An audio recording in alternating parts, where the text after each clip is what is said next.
Nous avons déjà exprimé à de multiples reprises tout le mal que nous pensons de votre feuille de route Néoterra.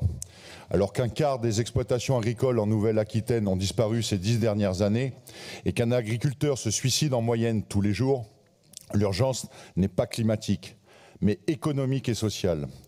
Alors qu'à notre demande, vous avez augmenté le budget de l'agriculture de 90% depuis 2016, il n'en reste pas moins qu'il ne représente qu'à peine 2% de notre budget, quand l'agriculture représente 7% du PIB en Nouvelle-Aquitaine.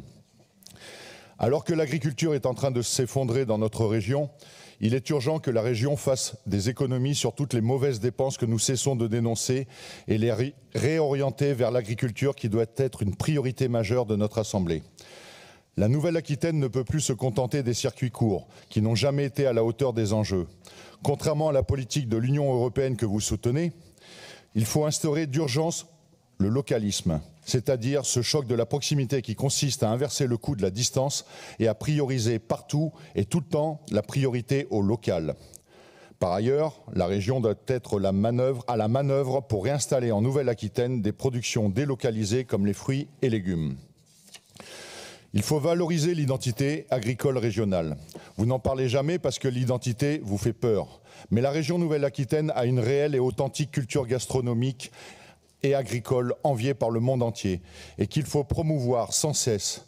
Promouvoir et se défendre contre les adversaires du foie gras et de la viande dans les cantines.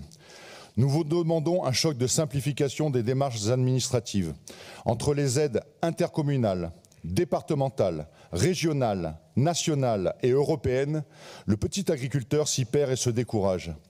Il faut réduire les contraintes, mutualiser les plans de soutien avec les autres collectivités et créer un guichet unique d'accompagnement au montage des dossiers pour les petites exploitations. Enfin, mais nous l'avons déjà abordé, soyez à la manœuvre face à la grippe aviaire qui sinistre notre région. Si vous nous aviez écouté en 2017, les éleveurs auraient aujourd'hui un vaccin efficace pour lutter contre ces épidémies et ne subiraient pas aujourd'hui ces plans massifs d'abattage. En passant, merci au laboratoire CEVA de Libourne.